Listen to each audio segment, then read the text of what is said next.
আমি আমার ভাই মাওলানা গিয়াসউদ্দিন তাহেরের প্রতি বিনীতভাবে আরজ করতে চাই, প্রিয় ভাই আমার, ইমানের প্রশ্ন আমাদেরকে আল্লাহর কাছে যেতে হবে। আমরা অন্য যাই করি না করি, অন্তত ইমান হারা হওয়ার মতো কথা, শিরকে আকবর হওয়ার মতো কথা থেকে আমাদের বেঁচে থাকা উচিত। আল্লাহ রাব্বুল আলামিনের ভয়ে অন্তত আপনি তওবা করুন এবং আল্লাহর কাছে ফিরে আসুন এবং আপনার এই কথাকে আপনি প্রত্যাহার করুন।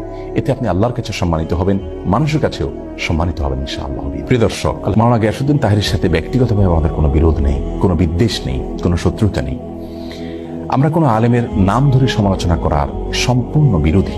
আমরা কখনো কোনো আলেমের নাম ধরে সাধারণত সমালোচনা করি না। বিশেষ করে কোনো আলেম যদি এমন কোনো মত পোষণ করেন যে মতের সাথে আমি একমত নই, কিন্তু তার মতের সপক্ষে কোরআন হাদিসের কোনো দলিল তিনি এমনভাবে পেশ করেন যে কোরআন হাদিসের আলোকে তিনি সে মতটি পোষণ করেছেন, এটি তার একটা বুঝ, তার একটি গবেষণা, এমনটি হতে পারে, তাহলে সেক্ষেত্রে তার বিরুদ্ধে বিষোদ্গার করাকে আমরা সঠিক কাজ মনে করি না। কিন্তু গানে